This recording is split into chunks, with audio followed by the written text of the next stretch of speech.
Good morning. Good morning, Dan and Amy. And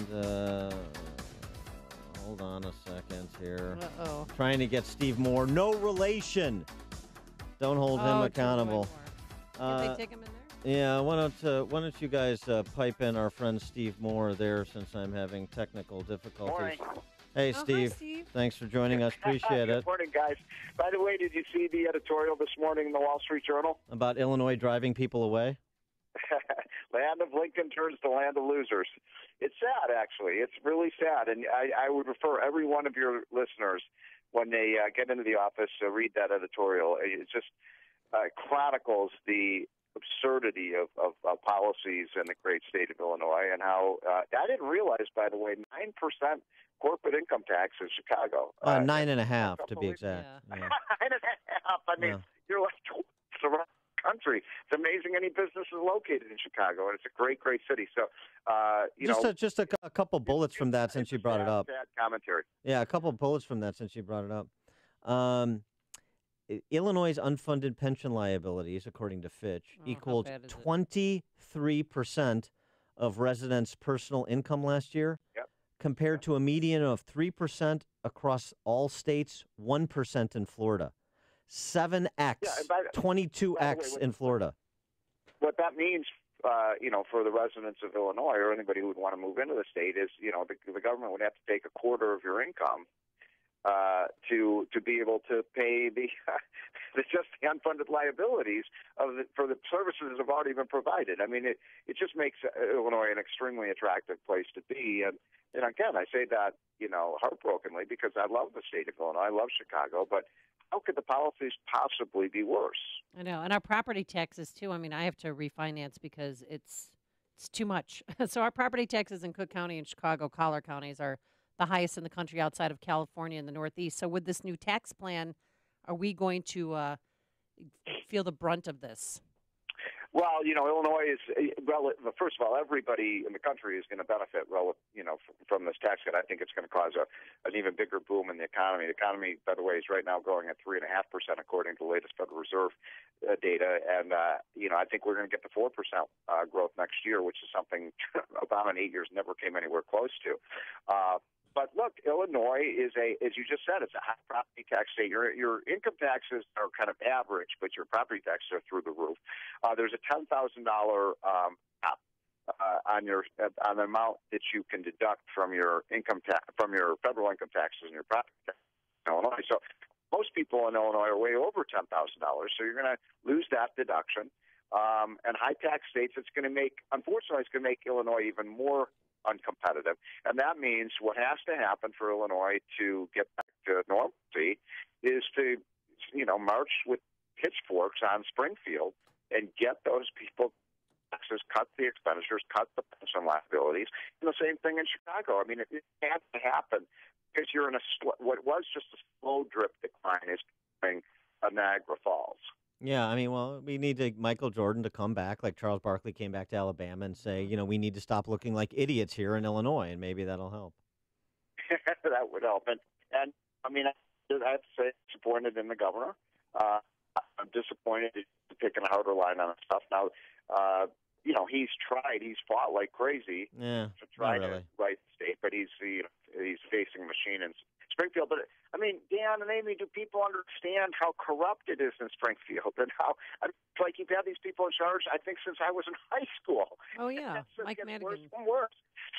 Madigan's been there, 30, how many years? No, he's been there since, he's been in the General Assembly since 1970. He's been the Speaker for 34 years. So that's not enough of a probationary period. We're still waiting to see. A little more time to turn things around. I got two words for you guys: term limits. Yeah. I mean, let's get some rotation in office. Get some people who know something about how state and city is run. And look, I travel to Florida. I go to Texas. I go to Utah. I go to Idaho. I go to New Hampshire, states that are well run. I mean, Illinois is spending almost twice per person on state and local services what they spend, for example, in New Hampshire or Utah.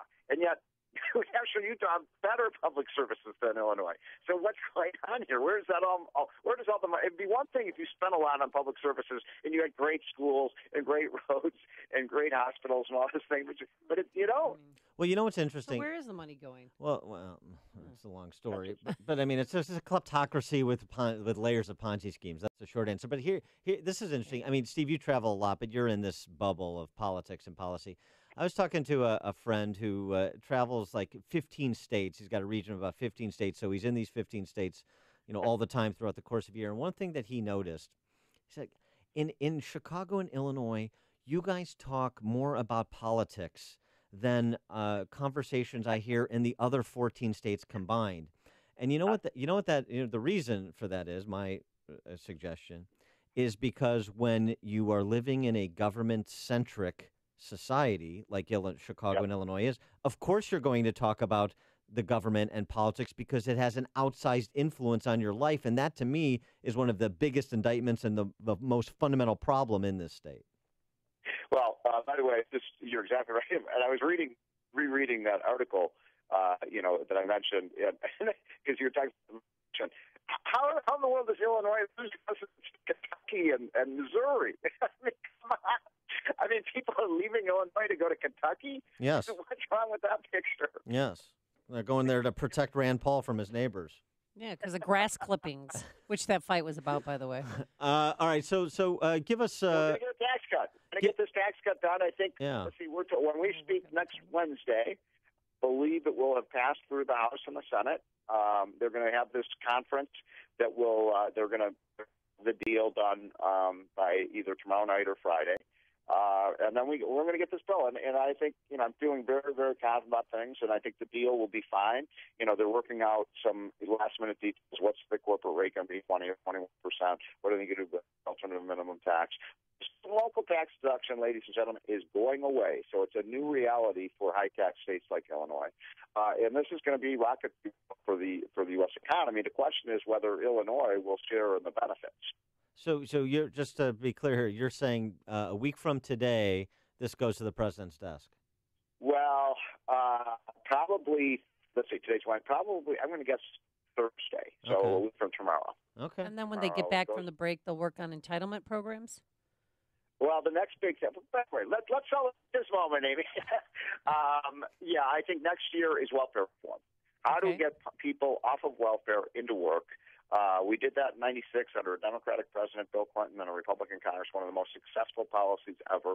By the way, Democrats, to mention welfare reform to a Democrat is like putting a cross in front of a vampire because the welfare establishment hates that. But there's no argument anymore when you've got virtually full employment almost everywhere in the country for people. Well, there's just no jobs for people. There are jobs out there. Everywhere I go, employers tell me we're looking for skilled people who could do the job, who can show up for work on time.